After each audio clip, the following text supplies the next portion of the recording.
বিপ্লব আসবে, ইসলামের বিপ্লব। আল্লাহর কসম খেয়ে বলি, ইসলামের বিপ্লব আসবে। সে বিপ্লব রুখে দেওয়ার সাধ্য পৃথিবীর কোন শক্তির হবে না। সে বিপ্লব যখন আসবে, দিল্লির লাল কেল্লায় কালেমার পতাকা উঠবে, চায়নার পিকিং এর পথে পথে আল্লাহু আকবারের ধ্বনি উঠবে, মস্কোর রাজপথে আল্লাহর বরত্বের জয়গান গাওয়া হবে।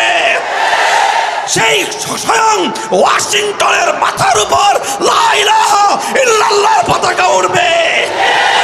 ইসরায়েলের পতন ঘটবে, মুজাহিদিনদের হাতে কালেমার ঝান্ডা উঠবে, কালেমার ঝান্ডা উঠবে ইনশাআল্লাহ।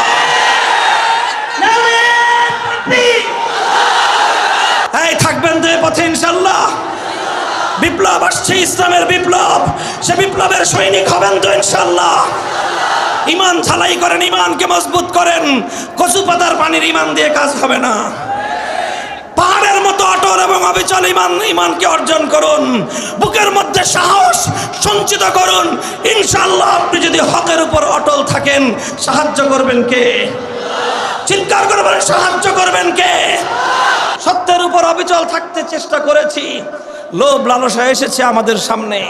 জিজ্ঞাসা করা হয়েছে, হুজুর কোন আসন থেকে নির্বাচন করতে চান? পরিষ্কার বলে দিয়েছি, এই ধরনের কোনো আসন ফাসনের চিন্তা মামুনুল হক করে না। যখন দেখেছে যে এই সমস্ত রাস্তা দিয়ে তো কাজ হবে না, তখন আমাদের উপর জুলুমের স্টিম রোলার চালানো হয়েছে। এমন কোনো নির্যাতন নেই, জুলুম নেই যে 3 বছরের মধ্যে আমাদের উপর, অন্তত দুর্বল মানুষের উপর যেই জুলুম চালানো যায়, তার প্রতিটি জুলুম, প্রতিটি অত্যাচারের পরীক্ষা আমাদের উপর দিয়ে চালানো হয়েছে। আমাদের বিশ্বাস ছিল, আমাদের ঈমান ছিল, আমাদের ইয়াকিন ছিল, যদি আরেকটু সময় যদি আমরা ধৈর্য ধারণ করতে পারি, আমরা আখেরি যুগের মুসলমান। আল্লাহ আমাদের পরীক্ষা সহজ করবেন, আল্লাহর সাহায্য অতি নিকটে আসবে। আমরা অটল এবং অবিচল থাকার চেষ্টা করেছি। জালিমের সামনে মাথা নত করি নাই, জালিমের প্রস্তাব গ্রহণ করি নাই, জালিমের কথায় তার ভাস্কর্য এবং মূর্তি সংস্কৃতিকে বৈধতা দিতে আমরা সম্মত হই নাই। জালিম ক্ষিপ্ত হয়েছে, আল্লাহ রাজি হয়েছেন। জালিম নারাজ হয়েছে, আমার রব রাজি হয়েছেন। জালিম নাখোশ হয়েছে, আমার রব খুশি হয়েছেন। জালিম জুলুম করেছে, আমার আল্লাহ সাহায্য করেছেন। দিন শেষে প্রমাণ হয়েছে, আল্লাহ যাকে সাহায্য করেন, হাজার জালিমের জুলুম তার একটা বাঁকা পশম সোজা করতে পারে না। আর আল্লাহ যখন সাহায্য করেন, সামান্য ছোট্ট ছোট্ট নাবালেগ কিছু মাসুম স্কুল কলেজের ছাত্রদের মাধ্যমে দর্দণ্ড প্রতাপশালী রাষ্ট্রনায়ক 16 বছরের স্বৈরাচারীকে আমার আল্লাহ দুপুরের 12 পদের খানা রেখে শত্রুর দেশে, নিজের দেশ ছেড়ে নিজের প্রভুর দেশে পালিয়ে যেতে আমার আল্লাহ বাধ্য করেন। এই মুসলমান, ভয় কিসের? জন্ম নিচ্ছে কয়বার? জোরে বলেন, জন্মেছি কয়বার? মরবো কয়বার? জোরে বলেন, মরবো কয়বার? যদি তুমি দুনিয়ার জন্য মরো, তোমার সেই মরণ একটা পশুর মৃত্যুর চেয়ে বেশি কিছু নয়। তুমি যদি ব্যবসা করতে গিয়ে মরো, তোমার সেই মরণ একটা স্বাভাবিক মৃত্যু। তুমি যদি রোড অ্যাক্সিডেন্টে মারা যাও, সেটা একটা স্বাভাবিক মৃত্যু। তুমি যদি শত্রুর সাধারণ আক্রমণে তুমি যদি মারা যাও, সেটা একটা সাধারণ মৃত্যু। আর তুমি যদি আল্লাহর দ্বীনের পথে অটল আর অবিচল থাকতে গিয়ে দ্বীনের দুশমনদের আক্রমণে তোমার যদি প্রাণ যায়, তাহলে তোমার সেই মরণ, তোমার সেই আত্মত্যাগ, তোমার সেই জীবনদানের নাম হলো শাহাদাতের মৃত্যু। বাংলার তরুণ ছাত্র সমাজ, এদেশের মাদ্রাসা, স্কুল কলেজ, ইউনিভার্সিটির মাদ্রাসার প্রতিটি ছাত্রের হৃদয়ের গহীনে একটা স্বপ্ন লালিত হচ্ছে। সে স্বপ্ন হলো সোনার মদিনার ইসলাম কায়েমের স্বপ্ন। আগামীর বিশ্ব হবে ইসলামের বিশ্ব, একটা বিপ্লব হবে ইসলামের বিপ্লব।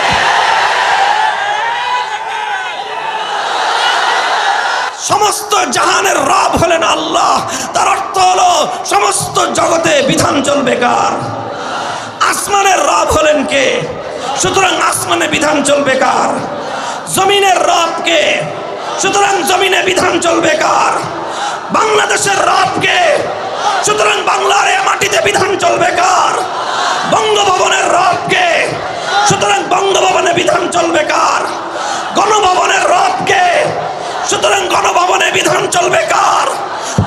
সংসদ ভবনের রবকে, সেই সংসদে আইন চলবে একমাত্র কার? যদি কেউ বঙ্গবন্ধুর মূর্তি বানায় সে আবু জাহালের প্রেতাত্মা। একইভাবে বলবো, কেউ যদি জিয়াউর রহমান সাহেবের মূর্তি বানায় সেও আবু জাহালের প্রেতাত্মা। আমাদের কথার মধ্যে কারো প্রতি পার্সিয়ালিটি নাই, পক্ষপাতিত্ব নাই। শুনে রাখেন, এ কথা আমাদের পরিষ্কার ঘোষণা।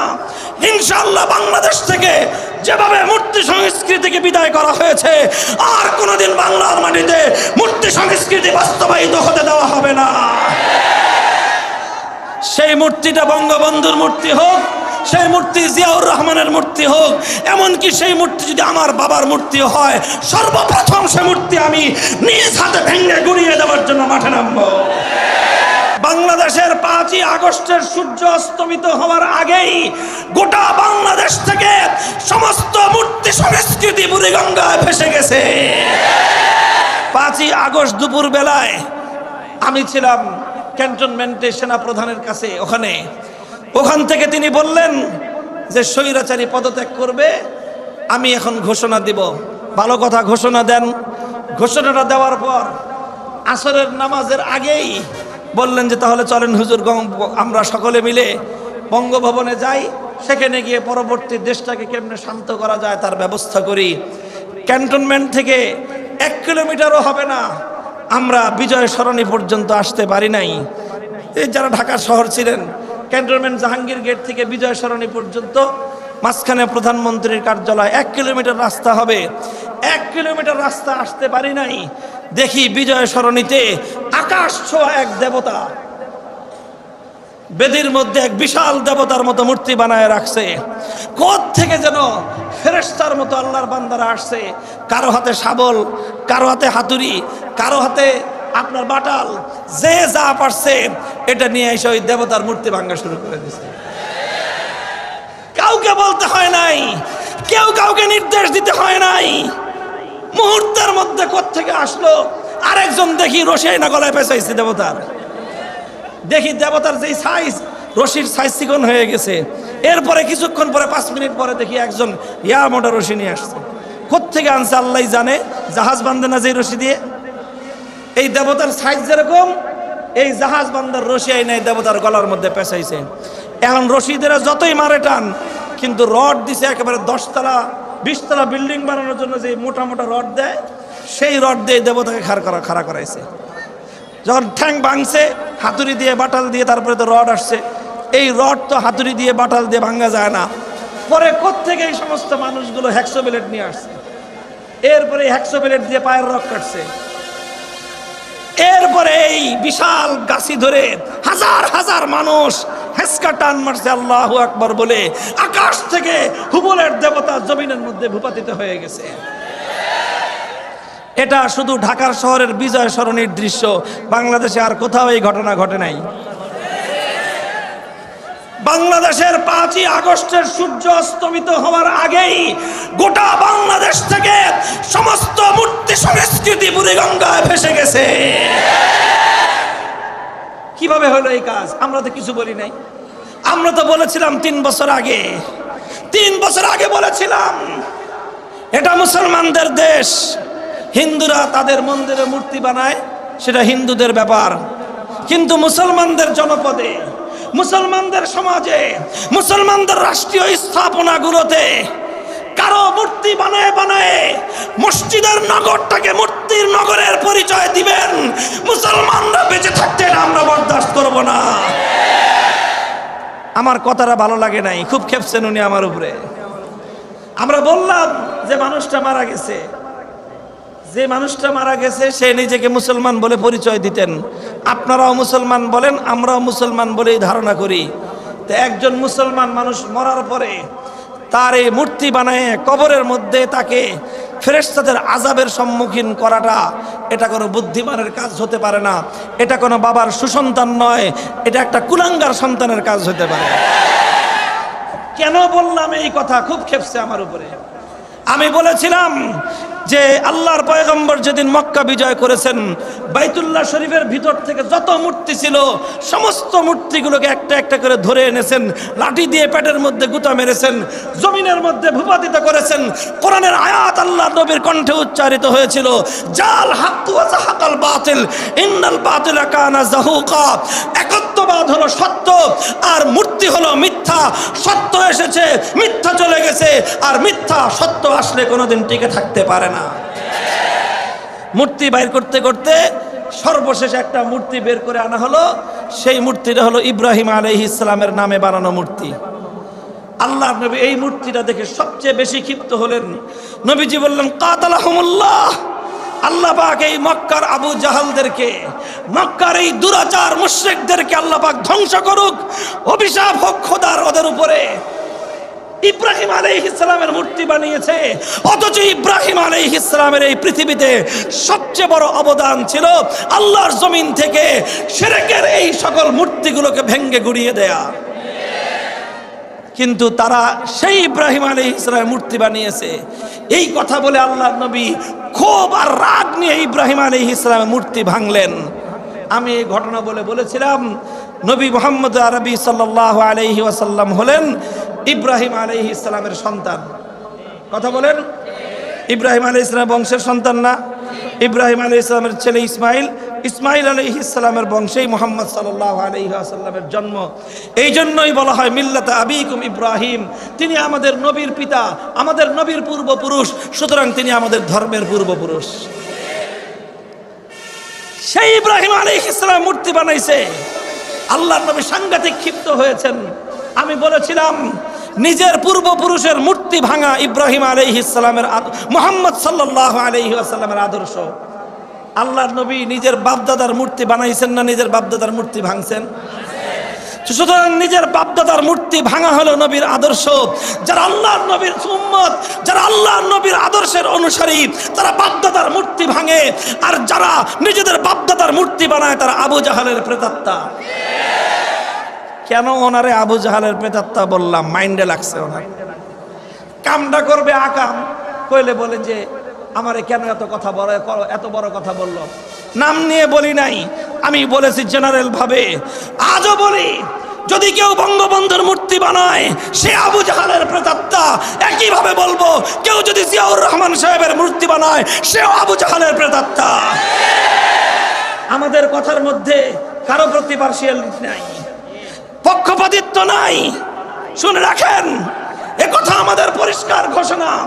ইনশাআল্লাহ বাংলাদেশ থেকে যেভাবে মূর্তি সংস্কৃতিকে বিদায় করা হয়েছে, আর কোনোদিন বাংলার মাটিতে মূর্তি সংস্কৃতি বাস্তবায়িত হতে দেওয়া হবে না। সেই মূর্তিটা বঙ্গবন্ধুর মূর্তি হোক, সেই মূর্তি জিয়াউর রহমানের মূর্তি হোক, এমনকি সেই মূর্তি যদি আমার বাবার মূর্তি হয়, সর্বপ্রথম সে মূর্তি আমি নিজ হাতে ভেঙে গুড়িয়ে দেওয়ার জন্য মাঠে নামবো। মুহতারাম হাজিরিন, বলছিলাম যে ক্ষিপ্ত হয়ে সরাসরি রাষ্ট্রের প্রধানমন্ত্রী রাষ্ট্র শক্তি নিয়ে, সব শক্তি নিয়ে আমাকে ধ্বংস করার সমস্ত তৎপরতা তিনি পরিচালনা করলেন। 3 বছর পর আমার আল্লাহ আমাদেরকে পুরস্কার দিলেন। আজ বাংলার প্রতিটি অঞ্চলে আমরা জনতার ভালোবাসা নিয়ে, মানুষের ভালোবাসা নিয়ে, ইমানদার তাওহীদি জনতার ভালোবাসা নিয়ে আমরা দেশের প্রতিটি অঞ্চল ঘুরে বেড়াচ্ছি। আর যারা সেদিন মূর্তির বিরুদ্ধে কথা বরদাস্ত করতে পারে নাই, শাহজালালের ভূমির 1 ইঞ্চি মাটি তাদেরকে আশ্রয় দেয় নাই। মুসলমান, এই বিপ্লব বোঝার চেষ্টা করো। টেকনাফ থেকে তেতুলিয়া 1 থেকে 1.5 ঘন্টার মধ্যে প্রতিটি জেলায় জেলায় মূর্তি ছিল, প্রতিটি থানায় থানায় মূর্তি ছিল, প্রতিটি উপজেলায় উপজেলায় মূর্তি ছিল, বিভিন্ন রাষ্ট্রীয় স্থাপনায় মূর্তি ছিল, এমনকি ক্যান্টনমেন্টের মধ্যে পর্যন্ত মূর্তি ছিল। অনলি 1 আওয়ার, 1 ঘন্টার মধ্যে সমস্ত মূর্তি ভূপাতিত হয়ে গেছে। আওয়াজ উচ্চারিত হয়েছে বাংলার মাটিতে, জাল হাক্কু ওয়া যাহাকাল বাতিল। বাংলার মাটিতে তাওহীদের বিজয় হয়েছে, শিরকের চূড়ান্ত পতন ইনশাআল্লাহ সম্ভব।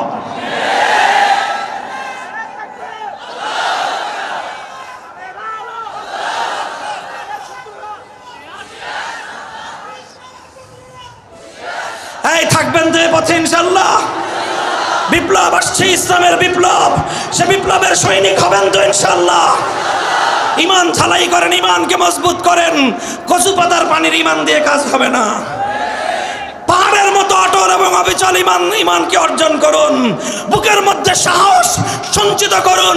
ইনশাআল্লাহ আপনি যদি হকের উপর অটল থাকেন, সাহায্য করবেন কে? চিৎকার করবেন, সাহায্য করবেন কে? আর আল্লাহ যখন সাহায্য করেন, সামান্য ছোট্ট ছোট্ট নাবালেগ কিছু মাসুম স্কুল কলেজের ছাত্রদের মাধ্যমে দর্দণ্ড প্রতাপশালী রাষ্ট্রনায়ক 16 বছরের স্বৈরাচারীকে আমার আল্লাহ দুপুরের 12 পদের খানা রেখে শত্রুর দেশে, নিজের দেশ ছেড়ে নিজের প্রভুর দেশে পালিয়ে যেতে আমার আল্লাহ বাধ্য করেন। সারা দুনিয়াতে ইসলামের একটা বিপ্লব আসবে। চারিদিকে সেই বিপ্লবের পূর্বাভাস দেখা যাচ্ছে। প্রতিদিন প্রত্যুষে যখন সূর্য উদিত হয়, সূর্য ওঠার আগ দিয়ে সুবহে সাদেকের সময় পূর্ব দিগন্তে আকাশ প্রতিভাত হয়ে যায়, ফর্সা হয়ে ওঠে। আকাশে সূর্য ওঠার ঘণ্টাখানিক আগে থেকে সূর্যের আগমনী বার্তা পাওয়া যায়। হে তরুণ যুবক, হে চক্ষুষ্মান ব্যক্তিরা, তাকিয়ে দেখো আজ বাংলার 55,000 বর্গ মাইলের দিকে। তাকিয়ে দেখো হিন্দুকুশ ওই পর্বতের দিকে। তাকিয়ে দেখো আরব বিশ্বের দিকে। পৃথিবীর দিকে দিকে আজ নতুন আগমনী, সূর্যের আগমনী বার্তা পাওয়া যাচ্ছে। নতুন সূর্যোদয় হবে। আগামীর বিশ্ব হবে ইসলামের বিশ্ব। একটা বিপ্লব হবে, ইসলামের বিপ্লব।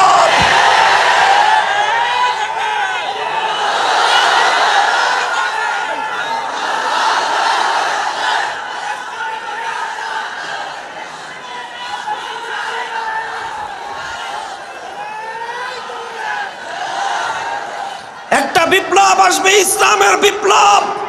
আল্লাহর কসম খেয়ে বলি, ইসলামের বিপ্লব আসবে। সে বিপ্লব রুখে দেওয়ার সাধ্য পৃথিবীর কোন শক্তির হবে না।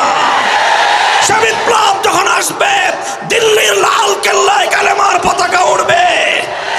চায়নার পিকিং এর পথে পথে আল্লাহু আকবারের ধ্বনি উঠবে। মস্কোর রাজপথে আল্লাহর বরত্বের জয়গান গাওয়া হবে। সেই স্বয়ং ওয়াশিংটনের মাথার উপর লা ইলাহা ইল্লাল্লাহর পতাকা উঠবে। ইসরায়েলের পতন ঘটবে। মুজাহিদিনদের হাতে কালেমার ঝান্ডা উঠবে। কালেমার ঝান্ডা উঠবে ইনশাআল্লাহ।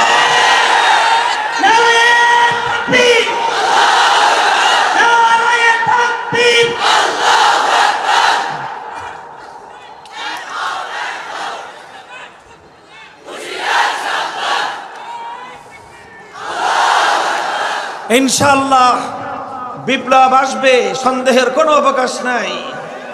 কামা আন্না দুনাল ইয়াউমি আল গাদ, কামা আন্না দুনাল ইয়াউমি আল গাদ। আজ রাত অতিক্রান্ত হওয়ার পর আগামীকালের সকাল আসবে। আজ রাতের অন্ধকার কেটে যাওয়ার পরে আগামীকাল ভোরবেলায় নতুন সূর্যের উদয় হবে। সন্দেহ আছে?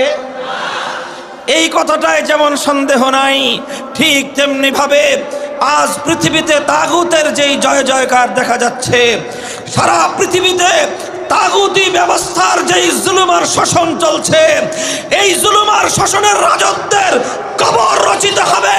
সেই কবরের উপর একটা ফুল গাছ ফুটবে, আর সেই ফুল গাছের ফুল ফুটবে। সেই ফুলের নাম হবে ইসলামী বিপ্লবের ফুল। আলহামদুলিল্লাহ, আজ বাংলাদেশ সেই বিপ্লবের জন্য একটা উর্বর ক্ষেত্র হিসেবে সারা দুনিয়ার সামনে নিজেদের পরিচয় তুলে ধরেছে। সারা দুনিয়াবাসী আজ জানে বাংলাদেশে বিপ্লব হয়েছে, কিন্তু সারা দুনিয়ার মানুষ এখনো টের পায় নাই বাংলাদেশের বিপ্লবের প্রকৃত স্বরূপ। সারা দুনিয়া টের পায় নাই 5ই আগস্ট কি বিপ্লব হয়েছে। অনেকে শুধু মনে করে এটা শুধুমাত্র ছাত্রদের কোটা বিরোধী বিপ্লব। অনেকে মনে করে এটা শুধুমাত্র জুলুমের বিরুদ্ধে, অন্যায়ের বিরুদ্ধে প্রতিবাদী মানুষের বিপ্লব। অনেকে মনে করে এই বিপ্লব ছিল শুধুমাত্র বৈষম্যহীন সমাজ গড়বার বিপ্লব। কিন্তু আমি দেখেছি এই বিপ্লবের মধ্য দিয়ে বাংলার তরুণ ছাত্র সমাজ, এদেশের মাদ্রাসা, স্কুল, কলেজ, ইউনিভার্সিটির মাদ্রাসার প্রতিটি ছাত্রের হৃদয়ের গহীনে একটা স্বপ্ন লালিত হচ্ছে। সে স্বপ্ন হলো সোনার মদিনার ইসলাম কায়েমের স্বপ্ন।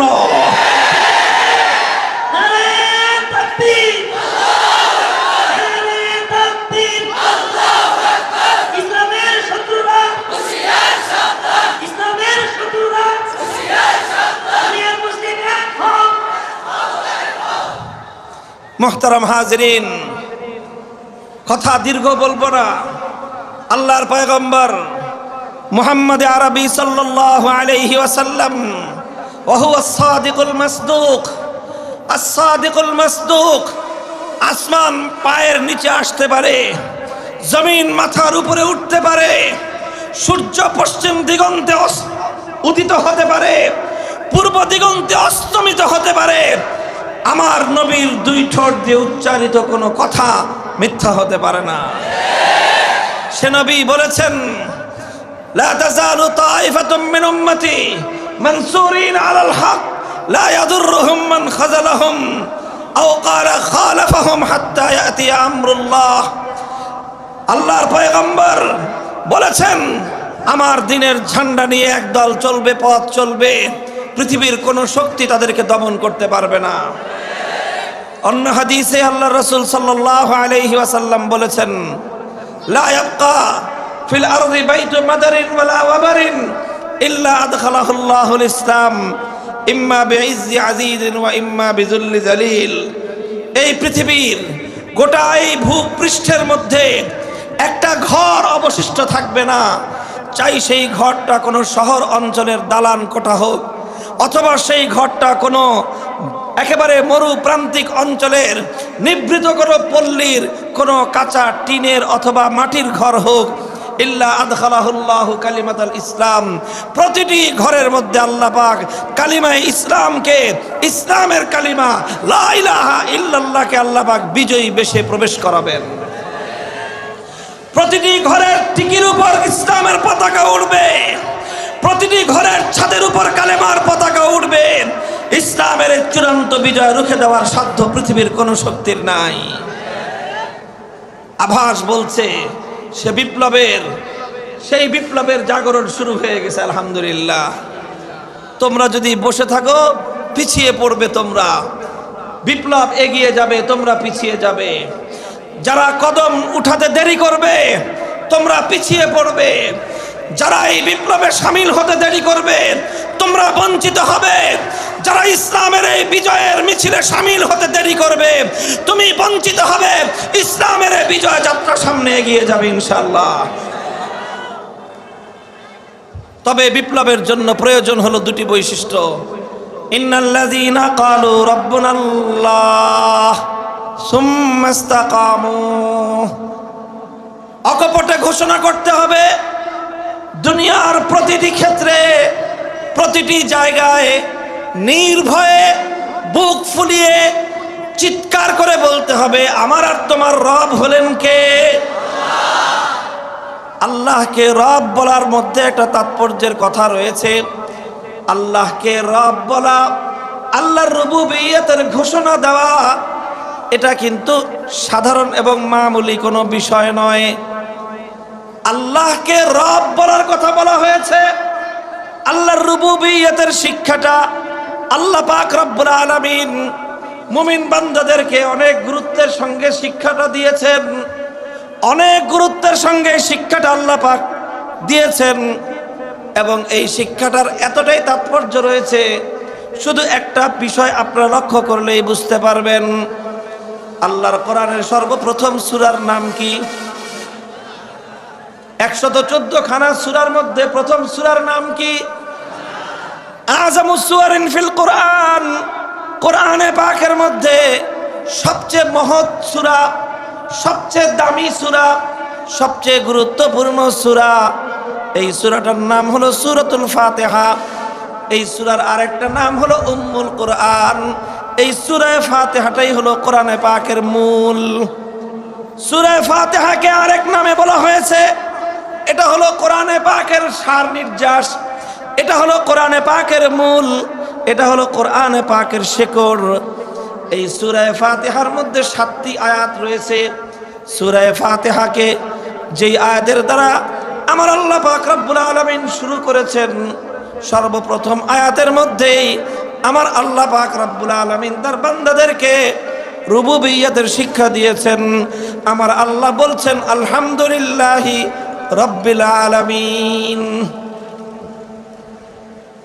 জগৎ সমূহের রবকে, চিৎকার করে বলেন জগৎ সমূহের রবকে, আসমানের রবকে, জমিনের রবকে, আকাশ বাতাস সমুদ্রের রবকে, বঙ্গভবনের রবকে, সংসদ ভবনের রবকে, আওয়ামী লীগের অফিসের রবকে, বিএনপির অফিসের রবকে, কুল কায়নাতের একমাত্র রবকে।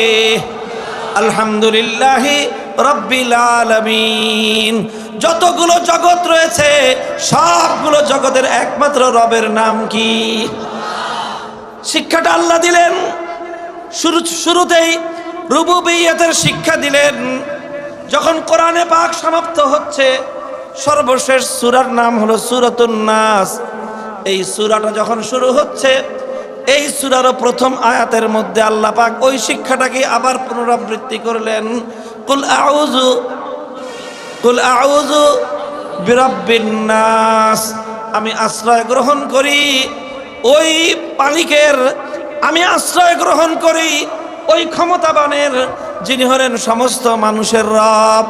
সুতরাং মানুষের একমাত্র রবকে।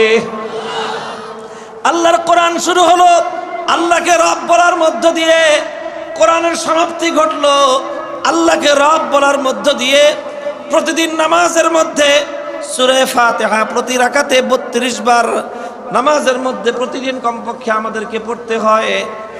প্রতিটি রুকুর মধ্যে 3 বার করে তাসবিহ পাঠ করতে হয়, সুবহানা রাব্বিয়াল আযীম। প্রতিটি সিজদার মধ্যে 3 বার করে তাসবিহ পাঠ করতে হয়, সুবহানা রাব্বিয়াল আলা। পবিত্র হলেন ওই সত্তা যিনি আমার রব, যিনি আমার রব। তাহলে এত রবের শিক্ষাটা কেন দিলেন আল্লাহ? কোরআন শুরু করলেন রবের দ্বারা, আল্লাহ পাক কোরআন শেষ করলেন রবের দ্বারা। রুকুর মধ্যে 3 বার শিক্ষা হলো রবের শিক্ষা, সিজদার মধ্যে 3 বার শিক্ষা হলো রবের শিক্ষা। এর মূল কারণ হলো আল্লাহ যেদিন আমাদেরকে সৃষ্টি করেছিলেন, সর্বপ্রথম যেদিন আদম আলাইহিস সালামকে আল্লাহ সৃষ্টি করলেন, আদম আলাইহিস সালামের পৃষ্ঠদেশ থেকে কিয়ামত পর্যন্ত আনেওয়ালা সমস্ত আদম সন্তানদেরকে আল্লাহ পাক বের করলেন। বের করে আল্লাহ পাক আদম সন্তানদের কাছ থেকে একটা অঙ্গীকার গ্রহণ করেছিলেন। কথা ঠিক না বেঠিক? সে অঙ্গীকারটার কথা আপনারা শুনেছেন। আল্লাহ পাক আদম আলাইহিস সালামকে সৃষ্টি করে বাবা আদমের পিঠ থেকে কিয়ামত পর্যন্ত যত মানুষ দুনিয়াতে আগমন করবে, সমস্ত আদম সন্তানদেরকে আল্লাহ পাক বাবা আদমের পিঠ থেকে বের করে আরাফার ময়দানে ওয়াদিয়ে নাহমান, এখানে সকলকে একত্রিত করলেন। প্রতিটা মানুষ ছিল এক একটা গুড়ি পিঁপড়ার সমান। কিসের সমান? কিসের সমান? খালি পিঁপড়া না, ছোট পিঁপড়া আছে না, গুড়ি পিঁপড়া বলা হয়। এই গুড়ি পিঁপড়ার সমান ছিল এক একটা মানুষ। সমস্ত মানুষগুলোকে একটা মাঠে একত্রিত করে আল্লাহ পাক সেই মানুষের কাছ থেকে একটা শিক্ষা দিয়েছিলেন, সেই মানুষকে একটা সবক পড়িয়েছিলেন, সেই মানুষকে আল্লাহ পাক রব্বুল আলামিন একটা অঙ্গীকার নিয়েছিলেন। সেই অঙ্গীকারটা ছিল আলাস্তু বিরব্বিকুম, হে মানব সম্প্রদায়, হে আদম সম্প্রদায়, তোমরা বলো তো দেখি তোমাদের একমাত্র রবকে। ওইখানে আল্লাহ পাক রুবুবিয়্যতের শিক্ষা দিয়ে বললেন, যাও এবার দুনিয়াতে যাও, আমি তোমাদেরকে পরীক্ষা করব যে তোমরা যে আমাকে রব বলে স্বীকার করে গেলে, এই রুবুবিয়্যতের শিক্ষাটা তোমরা মনে রাখতে পারো কি পারো না।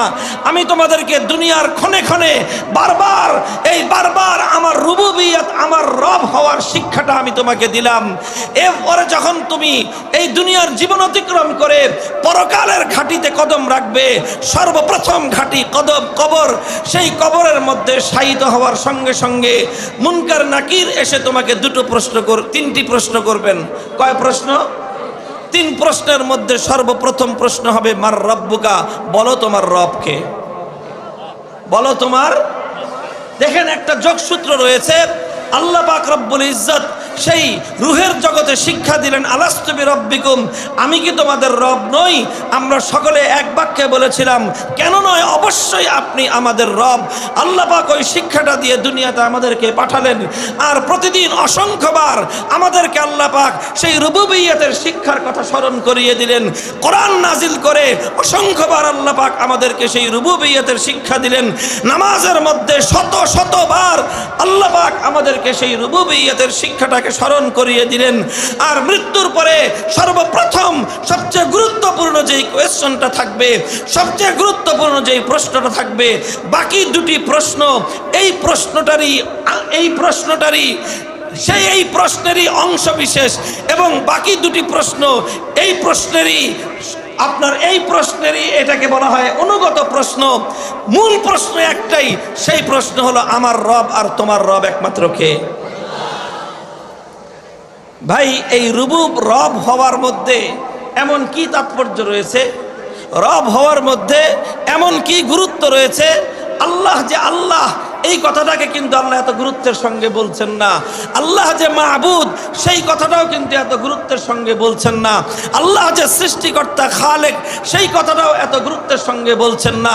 আল্লাহ যে মালিক, সেই কথাটাও এত গুরুত্বের সঙ্গে বলছেন না। আল্লাহ যে রাজেক, সেই কথাটাও এত গুরুত্বের সঙ্গে বলছেন না। যতটা গুরুত্বের সঙ্গে বলছেন আল্লাহ হলেন রব, এই কথাটা যত গুরুত্বের সঙ্গে বলছেন। কারণটা কি? কারণ রবের অর্থের মধ্যে এর মূল তাৎপর্য রয়েছে। রবের লম্বা অর্থ, এর বিস্তারিত বিশ্লেষণ রয়েছে। আমি সেই বিশ্লেষণের দিকে যাচ্ছি না, শুধু ছোট্ট একটু কথা করে বলি। রবের সব অর্থ গবেষণা করার পরে আল্লাহর পয়গম্বরের সহিহ হাদিসের মাধ্যমে রবের যে অর্থ বের হয়, সেই অর্থ হলো রব ওই সত্তাকে বলা হয় যিনি বিধান দান করেন। রব ওই সত্তাকে বলা হয় যিনি আইন তৈরি করেন। রব ওই সত্তাকে বলা হয় যিনি একমাত্র বিধান দান করেন, যিনি একমাত্র আইন দান করেন। সুতরাং আল্লাহকে যখন আমি রব বললাম, তার অর্থ হলো আমার জীবনে বিধান চলবে কার? চিৎকার করে বলেন, বিধান চলবে